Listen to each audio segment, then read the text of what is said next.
नमस्कार। लोकसभा टीवी की इस विशेष प्रस्तुति में आप सभी का स्वागत है। मैं हूं दीप्ति दुबे। इस वक्त हम लोग मौजूद हैं दिल्ली से सटे गाजियाबाद के एक इलाके में।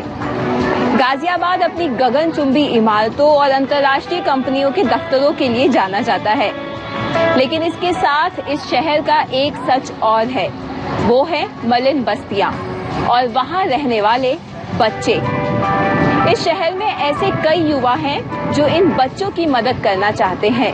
कई तो ऐसे हैं जो दिल्ली से यहाँ तक आते हैं और इन बच्चों के साथ काम करते हैं।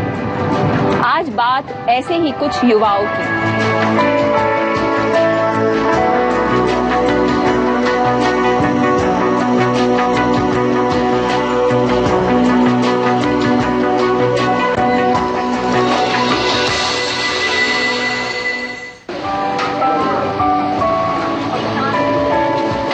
गाजियाबाद के शक्तिखंड के इस फ्लैट का मेन गेट रोजाना इन बच्चों के लिए खुलता है। ये बच्चे यहाँ यूं ही तैयार होकर अपनी कॉपी किताबों के साथ सुबह सुबह ही आ जाते हैं। इन बच्चों के साथ साथ आते हैं तरुणा और सुशील। तरुणा बैंक में और सुशील रेलवे में नौकरी करते हैं। ये दोनों युवा अपने कुछ अन्य साथियों के साथ मिलकर इन बच्चों को मुफ्त में पढ़ाने का काम करते हैं।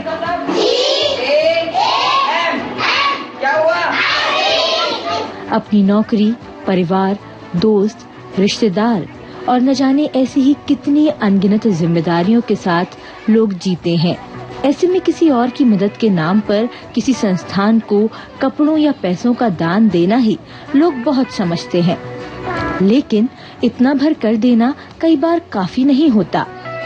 कई बार व्यक्ति को खुद सामने आकर समाज के वंचित तबकों की मदद के लिए हाथ आगे बढ़ाना होता है। बैंक मैनेजर तरुणा विधेय और रेलवे में वरिष्ठ खंड अभियंता सुशील कुमार मीणा ऐसे ही दो युवा हैं जो ऐसे लोगों की मदद के लिए सामने आए हैं।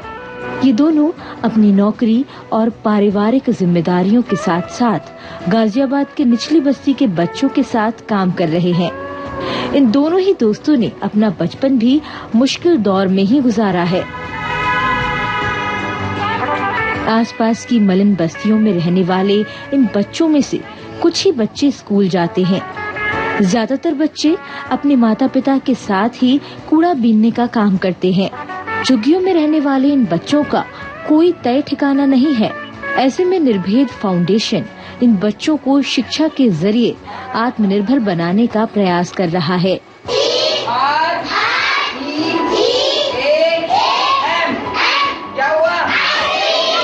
जो ये सोच है इस फाउंडेशन की, उसमें तरुणा का भी बराबरी का हाथ है। तो तरुणा से बात करते हैं और पूछते हैं कि आखिर उनके मन में ऐसा क्या आया जो उन्होंने इसकी शुरुआत की। तरुणा, आप जॉब करती हैं, आप बैंक में हैं, आप कुछ भी कर सकती थी लाइफ में, तो क्यों आपने इस चीज को चुना? मैम, जॉब करना तो एक लाइफ का पार्ट था, क्योंकि वो एक अर्निंग पॉइंट ऑफ व्यू था। बचपन से ही कुछ था कि हाँ कुछ अलग करना है। स्टार्टिंग में ऑब्वियसली मम्मी पापा के प्रेशर की वजह से पढ़ाई सभी करते हैं। उसके बाद इंजीनियरिंग की डिग्री ली, तो वो भी घर वालों के कहने पे ही लेनी पड़ी थी। उसके बाद जहाँ से हम बिलोंग करते हैं वहाँ पे यही रहता है कि आपको सरकारी नौकरी सबसे ऊपर लेनी होती है। तो वो एक पार्ट है जहाँ पे अपने आप को प्रूव करा कि भाई वो हम कर सकते हैं, बट वहाँ पे वो सेटिस्फेक्शन नहीं मिलता है, क्योंकि पैसा ये सब कुछ नहीं होता है हमारे लिए। तो इन बच्चों को हम जब कॉलेज टाइम से थे तब एनएसएस में थे, तो वहीं से हम गांव देहात में जाते रहते थे, तो वहाँ पे इन बच्चों से बहुत इंटरेक्ट करते थे। और दूसरा, हम लोग खुद ही मिडिल फैमिली से बिलोंग करते हैं और हम लोगों ने इतनी प्रॉब्लम्स है कि जो जहाँ पे हम पहुँचे हैं, हमेशा ये ख्याल आता था कि इन लोगों के लिए वो चीज़ें पॉसिबल ही नहीं है। तो बस यही था कि जब कुछ बन जाएंगे, इस काबिल हो जाएंगे कि थोड़ा भी अगर एक बच्चे को भी कर पाए, तो बस यही इच्छा थी कि हाँ एक बच्चे को भी मैं लेके और उसका भविष्य संवार पाऊँ। और जब वो टाइम आया और पहल करी, शुरू करी एक बच्चे से शुरू करके, वो धीरे धीरे करके अपने आप ही बढ़ते चले गए। और जब उनका आना शुरू हुआ तो मतलब रोक नहीं पाए हम कि भाई आप मत आओ। जो निर्भेद फाउंडेशन है वो काम कैसे करता है? मतलब बच्चों को चुन लेना या उनको बेसिक एजुकेशन देना तो ठीक है, लेकिन आप कैसे उन पे वर्कआउट करते हैं? उनके भविष्य के लिए आप क्या प्लान करते हैं? स्टार्टिंग जब ये करी थी मैम निर्भेद फाउंडेशन से बहुत पहले, निर्भेद फाउंडेशन 2015 में फॉर्म हुआ है। उससे पहले 2013 में जब पोस्टिंग गाजियाबाद में हुई थी मेरी, तो उस दौरान यही था कि काम के बाद जो समय मिलता है उसमें हम गवर्नमेंट जॉब की प्रिपरेशन गरीब बच्चों को कराने की सोची थी, बैंक पीओ वगैरह, क्योंकि वही मेरा फोटे था। तो वहाँ से ये चीज़ें शुरू करी थी हम लोगों ने। फिर उसके बाद मेड्स वगैरह के बच्चे भी आते चले गए। तो धीरे धीरे क्या हुआ, हमने एक फ्लैट लिया था कि जहाँ पे हम लोगों ने ये बच्चों को पढ़ने के लिए बुलाया था। बच्चे कभी कम हो जाते थे, ज्यादा हो जाते थे, मतलब कभी जब हम लोग जा रहे हैं, बुला रहे हैं, तब बढ़ रहे हैं, बाद में बीच बीच में कम हो जाते थे। तब हम लोग इनके मम्मी पापा के पास गए, पूछा कि प्रॉब्लम क्या है। तो सबकी प्रॉब्लम्स ऐसी थी कि हम उनको मना नहीं कर सकते, क्योंकि कहीं ना कहीं ये लोग कमाते भी हैं अपनी फैमिली में। हमने उन लोगों को पहले रोका कि आप बच्चों को, जैसे कि आइडियली सभी करते हैं कि बाल श्रम रोकिए, मत कीजिए। उनका जवाब बहुत ज़्यादा अच्छा लगा हमें कि मैम अगर ये नहीं करेंगे तो खाएंगे कहाँ से, और अगर इनका काम करना इनको पढ़ने से रोक रहा है तो फिर हमने दोबारा उस चीज़ को नहीं करा। हम लोग सर्वे करते थे, सबसे पहले हम लोग करते हैं जाके सर्वे करते हैं, इंटरेक्ट करते हैं उनके मम्मी पापा से, कभी कपड़े बांटने के उससे या खाना पीने के उससे, बच्चों को जानते हैं, उनके मम्मी पापा की प्रॉब्लम्स जानते हैं। फिर हम लोगों ने ये सोच से शुरू करा था कि ज़्यादातर स्लम एरिया के जो बच्चे हैं वो ड्रॉप आउट्स हैं या फिर वर्किंग है। तो वर्किंग वो दिन में रहते ही रहते हैं। अगर हम उनको बोले भी कि आप मत करो और भेजो, स्कूल में भेजो, तो वो एडमिशन भी करा देंगे, भेज भी देंगे। मगर उसमें क्या होता है, अगर 5 दिन आना है उनको बाई चांस, तो उसमें से 2 दिन आ रहे हैं। अभी पता चला आज छुट्टी पे क्यों है, आज ठेला लगाने गए हैं कुछ, तो उनका कुछ सीरियसनेस नहीं है। तो इसी सोच के साथ हमने ये इवनिंग का बैच शुरू करा था, क्योंकि उस टाइम पे जॉब थी, हम लोग जितने भी टीम मेंबर्स हैं सब जॉब में हैं। तो हम लोगों ने इवनिंग टाइम में स्टार्ट करा था। शाम से लेकर रात बजे तक हम इन बच्चों को बुलाते थे, पढ़ाते हैं, और उसके बाद ये तो अब करके ये अटेंडेंस अच्छी खासी हो गई है। 100% अब बच्चे आते हैं। इनका खाना हम लोग प्रोवाइड कराते हैं, इनको मेडिकल फैसिलिटी हम लोग देते हैं। गाजियाबाद के साथ साथ ये संस्था मेरठ में भी काम कर रही है। मेरठ में फिलहाल 1 और गाजियाबाद में 7 सेंटर चल रहे हैं। इन सभी सेंटरों में पढ़ने वाले बच्चों की कुल संख्या करीब 1750 है। शक्तिखंड के केंद्र में कुल 55 बच्चे पढ़ाई करते हैं। साल 2013 में शुरू हुई इस मुहिम में अब तक कई युवा जुड़ चुके हैं। ये युवा अलग अलग तरह के काम करते हैं। कोई इस वक्त पढ़ाई ही कर रहा है तो कोई मेडिकल क्षेत्र से जुड़ा हुआ है।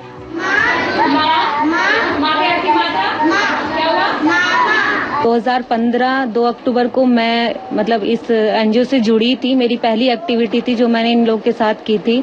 उसके बाद मैंने धीरे धीरे फेसबुक पे, नेट पे इन पे देखना शुरू किया, तो मुझे इनसे काफी अट्रैक्शन हुई। मेरा भी मन किया कि जैसे ये लोग करते हैं, सुशील सर हैं, तरुणा मैम है, ये लोग करते हैं, तो मेरा भी मन किया कि मैं भी जाऊं और बच्चों के लिए कुछ करूं। फिर मैंने इनके साथ सर्वे वगैरह करना शुरू किया, देखा बच्चों की प्रॉब्लम्स देखी, तो मुझे भी हुआ, क्योंकि मैम एक किसान फैमिली से हूँ, तो मैंने देखा है, मिडिल फैमिली से हूँ, तो मुझे भी पता है क्या क्या चीजें मैंने फेस की है। जबकि ये लोग तो और थोड़े हमसे लो ही हैं बेचारे, और कूड़ा बीनना और ये सब चीजें ही ये लोग करते हैं। इतना पैसा नहीं है कि स्कूल जाए, खाना हो जाए, उतना ही बहुत होता है इन लोगों के लिए। तो मैम सर करते थे, तो मुझे भी लगा कि मैं भी इनके लिए कुछ करूंगी। एटलीस्ट अपनी कुछ नहीं दे सकती तो एटलीस्ट शिक्षा दे के, थोड़ा पढ़ा के कुछ कर दूं। मैम बच्चों का तो देखिए मैम, कोई बीमार होता है, कुछ होता है, तो मतलब मैं ही देखती हूँ। फर्स्ट तो मैं ही देखती हूँ, बाद में डॉक्टर्स वगैरह को तो दिखाई देता है। बाकी फैमिली में फैमिली प्लानिंग वगैरह, मदर्स को थोड़ी न्यूट्रिशन वगैरह, बच्चों के लिए भी, वो सब मैं बीच बीच में उनको बताती रहती हूँ। बच्चों के इस समूह में सभी की उम्र एक समान नहीं है। कोई महज 3 साल का है तो कोई 13 साल का। इन सभी बच्चों में अगर कोई समानता है तो वो है इनकी आधारभूत शिक्षा। इन सभी का अक्षर ज्ञान लगभग एक समान है। ऐसे में शुरुआत में इन सभी को एक जैसे ही पढ़ाया जाता है, बाद में फिर इन्हें अलग अलग तरह से पढ़ाया जाता है। शिक्षा की वजह से इन बच्चों का आत्मविश्वास भी बहुत बढ़ गया है। देखिए ये छोटी सी बच्ची किस आत्मविश्वास से कविता बोलकर सुना रही है। मैं हूँ तो नन्ही मुन्नी, मेरी लाल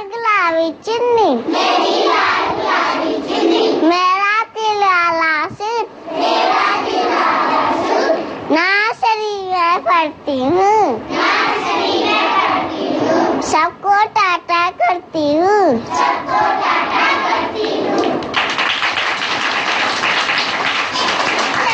अच्छा, आप मुझे अपना नाम बताइए। माय नेम इज चांदनी। अच्छा, एक बात बताओ चांदनी, आपको ABCD आती है? मुझे सुनाओगे?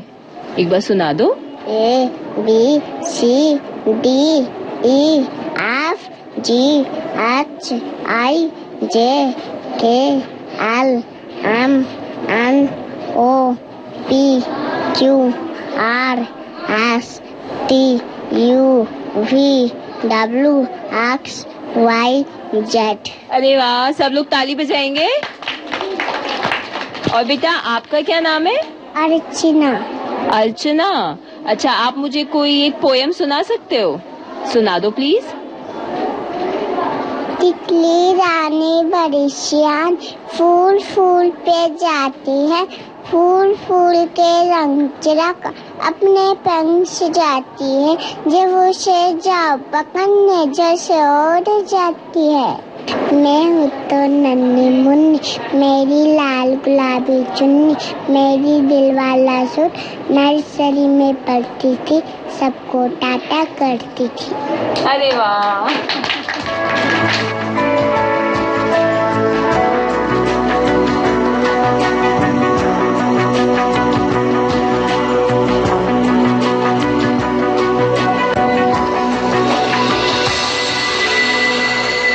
विशेष में वक्त हो चला है एक छोटे से ब्रेक का। ब्रेक से जब लौट के आएंगे तो चलेंगे वहाँ जहाँ ये बच्चे रहते हैं और इनके माता पिता से भी बातचीत करेंगे।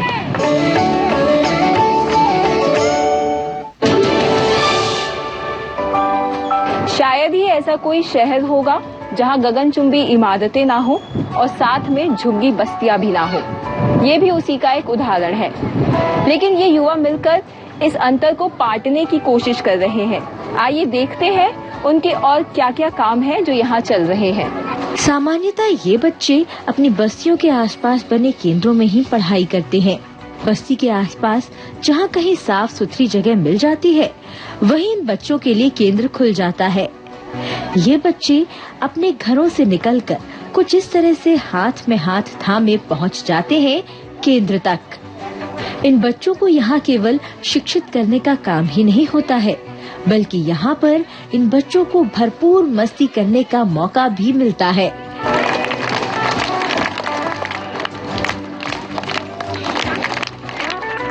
यहाँ इन्हें योग, जिम्नास्ट और डांस सब कुछ सिखाया जाता है। साल 2013 से ही ये दोनों दोस्त इन बच्चों को पढ़ा रहे हैं, लेकिन निर्भेद संस्था की शुरुआत हुई साल 2015 में। रेलवे में वरिष्ठ खंड अभियंता के पद पर कार्यरत सुशील कुमार मीणा मूल रूप से राजस्थान के रहने वाले हैं। इन्होंने अपने आसपास देखा था कि सही गाइडेंस और गुणवत्तापूर्ण शिक्षा न मिल पाने की वजह से ग्रामीण क्षेत्र के बच्चों को अच्छे मौके नहीं मिल पाते हैं। ऐसे में सुशील ने नौकरी करने के बाद ऐसे बच्चों को पढ़ाना शुरू कर दिया था। हमें पता चला है कि आप रेलवे में जॉब करते हैं और उसके बाद आप दिल्ली में रहते हैं, वहाँ से यहाँ गाजियाबाद रोज आते हैं और इन बच्चों के लिए ये सब कुछ कर रहे हैं। ये सब कुछ क्यों? मैम देखिए, सब अपनी अपनी परिस्थिति है। जो चीज़ें मैंने देखी हैं, जो आगे बच्चों की या किसी की समस्या देखी हैं, तो धीरे धीरे ये था कि हाँ एजुकेशन मिल जाएगी, जॉब लग जाएगी तो कुछ करना है। जस्ट यही था कि हाँ जो चीज़ें कमियां महसूस होती हैं, हर इंसान चाहता है कि वो कमियां जो उसने महसूस करी है वो दूसरा कोई ना कर पाए। मैं ये नहीं कहता कि मेरे को कोई कमी रही है, मेरे फादर ने मतलब मेरे को कोई कभी कमी महसूस नहीं होने दी, बट हाँ जो चीज़ें मैंने देखी थी तो सोचा था कि एक दिन जब इस काबिल हो जाऊंगा, मेरी जेब में अपने पैसे होंगे कि हाँ मैं किसी को खर्च कर सकूँ बिना किसी टेंशन के, तो उस दिन मैं शुरू करूँगा। तो ये फाउंडेशन हमने मेरी जस्ट जॉब मेरी 2012 में मैंने रेलवे ज्वाइन की थी और 2013 में ट्रेनिंग कंप्लीट करने के बाद मैं वापस यहीं पर दिल्ली आया था और जब से मैंने यही शुरू कर दिया था। इसलिए अच्छा, ये जैसे आप बता रहे हैं कि 13 से आपने इसकी शुरुआत की है और कई मुश्किलें आपने तब से लेके अब तक फेस की होंगी, क्योंकि आसान नहीं होता है स्पेशली ऐसे बच्चों को कन्विंस करना, इनके माता पिता को विशेष रूप से कन्विंस करना कि वो शिक्षा की तरफ बच्चों को बढ़ाएं। मैम देखिए, समस्या तो हम लोगों को बहुत ज़्यादा आई थी, क्योंकि शिक्षा देना एक ऐसी चीज़ है कि मतलब ये लोग शिक्षित नहीं हैं, शायद तभी ऐसी सिचुएशन में ये लोग रहते हैं। हम लोग जब इनके माँ बाप के पास जाते थे तो इनको क्या है कि पैसा मेन है कि कैसे करके पैसा जाए, इसलिए नहीं इनको ज़्यादा पैसा चाहिए, सिर्फ पेट भरने के लिए। इनकी मेन समस्या ये थी। और दूसरा ट्रस्ट बहुत ज़रूरी है कि लोग हम पे ट्रस्ट क्यों करेंगे। हम किसी के पास जाते हैं, चाहे मैं कुछ भी कहूँ कि चाहे मेरे में इंजीनियर सही है, डॉक्टर कुछ भी सही, बट मेरे पे ट्रस्ट क्यों करेंगे। स्टार्टिंग में हम लोगों को बहुत परेशानी आई थी। जब स्टार्टिंग में हम लोगों ने बैच स्टार्ट अपने किए थे, तब हुआ ये था कि बच्चे हमारे पास आते थे, कभी आ रहे हैं, कभी नहीं आ रहे हैं, कभी जा रहे हैं। और दूसरा, उनके घर के पास हम पढ़ा रहे थे। दूसरा, हम लोगों ने इनके लिए एक सेंटर लिया था, एक जगह फ्लैट लिया था, जिसमें हम लोग इनको एक रूम में बैठ के आराम से पढ़ा सकें।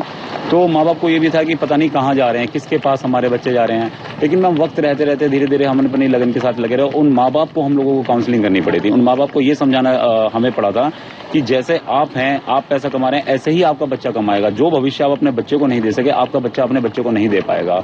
एक चीज और है कि जो बच्चे हैं, क्या इनको औपचारिक शिक्षा के लिए आप स्कूलों से भी अब क्या बात करना शुरू कर रहे हैं कि इनको लें, क्योंकि जरूरी है कि एक तरीके से जो स्कूल है प्रॉपर, उसमें बच्चे जाएं और बाकी बच्चों से भी ये घुले मिले, जो कि बहुत इंपॉर्टेंट होता है। मैम हम लोगों ने स्कूल में काफी बच्चों का एडमिशन्स कराए हैं, बट वहाँ पर एक समस्या आती है कि जैसे अगर ईडब्ल्यूएस कोटे में हम किसी बच्चे का एडमिशन कराते हैं और ईडब्ल्यूएस कोटे की सीट पर अगर वो बच्चा जाता है तो उसके साथ के जो बच्चे होते हैं वो अच्छी फैमिली से होते हैं। तो मेन प्रॉब्लम ये आती है कि उस बच्चे का सर्वाइव करना वो थोड़ा मुश्किल होता है, क्योंकि वो जैसे कोई बच्चा किसी रिक्शे वाले हैं, उनके पापा या किसी और जगह काम करते हैं, छोटी जॉब्स करते हैं, और उसी स्कूल में जो बाकी बच्चे किसी के इंजीनियर है, किसी के डॉक्टर है, किसी के बिजनेसमैन है, तो वो प्रॉब्लम आती थी। अब आप देखिए, अगर मैं इन बच्चों को स्कूल में एडमिशन कराता हूँ तो एक 13 साल का बच्चा अगर नर्सरी में जाता है तो स्कूल एक साल में सिर्फ एक क्लास पास कराएगा। लेकिन हमारे यहाँ क्या होता है, हम एक साल में 3, 4, 5, 6, 7 बच्चे की काबिलियत के हिसाब से करते हैं। तो ये एक साल में 5-6 क्लासेस पार कर लेते हैं। अब हम लोगों ने ये डिसाइड किया है, इवन अभी 10 दिन पहले हम लोगों ने सोचा है कि हम लोग निर्भेद शिक्षालय करके स्कूल खोल रहे हैं। हमारी एनजीओ का एक रूल ये भी है कि हम लोग कैश डोनेशंस नहीं लेते हैं, हम किसी से पैसा नहीं लेते हैं। और अगर किसी को हेल्प करनी है तो काइंड में कर सकते हैं, जैसे कि बुक्स हो गया या खाना हो गया। मेनली हम लोग खाना मंगवाते हैं, क्योंकि जो भूखे हैं उन लोगों को लगता है कि उनको खाने की ज्यादा जरूरत है। गुजरे इन सालों में इन युवाओं का समूह बड़ा हुआ है। कई अन्य युवा इनसे जुड़े हैं। कुछ अपनी नौकरियों के साथ इन्हें पढ़ा रहे हैं तो कुछ फिलहाल खुद ही पढ़ाई कर रहे हैं। ये युवा अपनी पढ़ाई खत्म होने के बाद भी इन्हीं बच्चों के साथ जुड़े रहना चाहते हैं। सागर, आप खुद स्टूडेंट हैं, आप पढ़ाई कर रहे हैं और फिर आप यहाँ आते हैं, इन बच्चों के साथ रहते हैं और पढ़ाते हैं उनको। क्यों कर रहे हैं? आप तो पढ़ाई कर रहे हो, आपको तो पूरा समय उसी में चला जाना चाहिए। एक्चुअली मैम मेरा बचपन से ही था कि इन बच्चों के लिए कुछ करना चाहिए, बिकॉज मैं भी एक गरीबी फैमिली से हूँ, तो हमें भी काफ़ी मतलब बच्चों को कबाड़ा बीनते हैं या कुछ है, तो उसकी वजह से मैंने इन बच्चों को पढ़ाने का निर्णय किया। अच्छा सागर, एक बात बताइए, जैसे आपने बोला कि आप भी इन परेशानियों को देख चुके हैं और उसके बाद आप यहाँ आते हैं और आप कॉलेज भी जाते हैं, तो आप जब क्लास में जाते हैं या आपके एज ग्रुप के जो और आपके दोस्त होंगे, आप उनको कुछ कहते हैं, उनसे बोलते हैं कि यहाँ आओ, इनसे जुड़ो? मैम बोलता तो हूँ, बट काफ़ी लोगों को मतलब उन्हें अपनी लाइफ जीनी है अच्छी तरीके से, उन्हें जॉब चाहिए, उनके सब अपने अपनी लाइफ में बिजी हैं, तो उनको ये सब किसी को ही अच्छा लगता है। आपने अपने भविष्य के बारे में क्या सोचा है? आप क्या करना चाहते हैं? मैम मैं इन बच्चों के साथ ही रहना चाहता हूँ एक तरीके से, मतलब मेरे को समाज सेवा ही करनी है बच्चों के लिए। इस संस्थान की ओर से प्रतिभाशाली बच्चों को सरकारी नौकरी की तैयारी के लिए मदद मुहैया करवाई जाती है। अब तक 5 विद्यार्थी अलग अलग पेपर पास कर चुके हैं। इनमें से यतेंद्र कुमार ने LIC में डेवलपमेंट ऑफिसर, कुमार रमेश शमी ने IBPS और SSC और कुमारी निधि, संदीप और इंद्राज ने IBPS PO की परीक्षा पास की है। यहाँ आने वाला हर एक बच्चा ये मानता है कि यहाँ आकर उनका भविष्य सुधर रहा है। पढ़ना सीखते हैं, जैसे स्कूलों में जाते हैं तो स्कूल में जाते हैं तो कुछ मन से पढ़ाया नहीं जाता, इसीलिए यहाँ पे आते हैं तो अच्छा पढ़ाई होती है और खाने मिलते हैं और खाने चीज की पूरी व्यवस्था होती है यहाँ पे। जब से ये आए हैं, पहले आए थे तो यहाँ पे सर्वे करके गए थे, कपड़े वपड़े खाना वाना ये सब बांट के गए थे। फिर एक बार पूछ के गए थे कि पढ़ाना है हमें, तो यहाँ के आदमियों ने कहा कि हम पढ़ा सकते हैं, बच्चे स्कूल नहीं जाते हैं। तो ये फिर पढ़ाने आए थे यहाँ पे, और जब से इनके साथ पढ़ रहा हूँ मैं। और कैसा लगता है? यहाँ पे बहुत अच्छा फील होता है। ये एंजॉय भी करवाते हैं, पढ़ाई भी करवाते हैं, खाना वाना मतलब किसी चीज़ की कमी नहीं करते हैं। हमने ये सीखा कि कभी ये पढ़ाई झूठ नहीं बोलना चाहिए और ये अधिकारी सब। और स्कूल जाना चाहते हो सुजीत? हाँ जाना चाहते हो। और बड़े होके क्या बनना है? बड़े होकर ये देशभक्त बनना है। कोई माता पिता ये नहीं चाहते हैं कि उनके बच्चे अभाव में जिएं, किसी भी तरह की बदहाली में दिन बिताएं, लेकिन परिस्थितियां उन्हें ऐसा करने पर मजबूर कर देती हैं। कई बार चाहकर भी अभिभावक बच्चों के लिए बेहतर नहीं कर पाते हैं। ऐसे में अगर कोई मदद कर दे तो वो उन अभिभावकों के लिए किसी वरदान से कम नहीं। इस समय हम वहाँ पर मौजूद हैं जहाँ ये सारे बच्चे रहते हैं और हमारे साथ हैं उनकी मम्मियाँ। तो आइए उनसे बात करते हैं। अच्छा, एक बात बताइए, मम्मी तो सबसे इम्पोर्टेंट होती है, पूरा घर मम्मी संभालती हैं। तो जब आपके बच्चों ने ये कहा कि वो वहाँ जाके पढ़ना चाहते हैं, या जब फाउंडेशन से लोग आए और आपसे बात की, तो आपने मतलब आपको कुछ डाउट हुआ या क्या लगा आपको उस समय? नहीं, डाउट नहीं लगा कि हमारा बच्चा ठीक से पढ़ता है यहाँ पे। हम लोग कोई चीज का डर नहीं है। बच्चा तो इससे पहले तो कुछ भी नहीं आता था, जब घर पे थे तो बिल्कुल कुछ नहीं आता था। जब से यहाँ आए तब तो मैम सर लोग उनको अच्छा शिक्षा दिया, अच्छा से पढ़ाया लिखाया, अच्छी व्यवहार सबसे बड़े छोटों को बहुत अच्छा से। आप बताइए, आपको कैसा लगता है? आपके बच्चे वहाँ जाते हैं पढ़ने के लिए? चाहते हैं कि हमारा बच्चा अच्छा पढ़ता है लिखता है, और क्या कर इतना वर्ष यार क्या होगा। और आप लोग चाहते हैं कि अब बच्चे जैसे यहाँ पे पढ़ना शुरू कर चुके हैं, तो अब आप क्या सोचते हो, आगे वो कुछ और पढ़ें, कॉलेज जाएं? और क्या, आगे भी पढ़ेगा। जब मैं यहाँ पे रहूंगा तो पढ़ेगा, जाऊंगा तो सर को मैम को पास छोड़ के मैं घर पर जाऊंगा। हमसे ज्यादा तो मैम ख्याल रखता है, सर ख्याल रखता है। अब इससे बढ़ के क्या करेंगे? ना सर जी ख्याल रखता है हम लोगों के बच्चा को। हम सब तो जानते हैं, खाली उसका मम्मी पापा है, कदर तो मैम और सर करते हैं बस। और क्या, इससे आगे अब क्या करेंगे मैम सर? बहुत हमारे बच्चे के लिए कर रहे हैं। संस्थान के पास इस वक्त एक आधारभूत संरचना है। इनके पुस्तकालय में 10,000 से अधिक किताबें हैं। हर दिन पढ़ने वाले बच्चों की संख्या 450 है और सप्ताहांत में 1752 बच्चों को यहाँ पढ़ाया जाता है। हफ्ते में 2 दिन इन्हें भोजन और हर दिन दूध के साथ कुछ हल्का फुल्का खाना दिया जाता है, जिससे इनका स्वास्थ्य बेहतर रहे। गाजियाबाद के इन 5 इलाकों इंदिरापुरम, विजयनगर, प्रताप बिहार, वैशाली और वसुंधरा के इन केंद्रों पर पढ़ाई कर रहे इन बच्चों में से ही कुछ बच्चे अब अपने से छोटे बच्चों को पढ़ाना भी शुरू कर चुके हैं।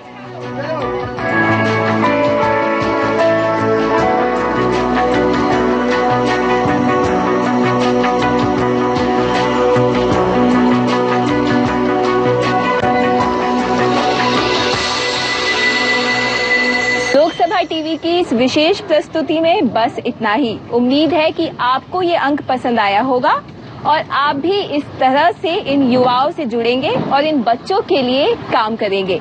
मुझे मेरी पूरी टीम के साथ दीजिए इजाजत। नमस्कार।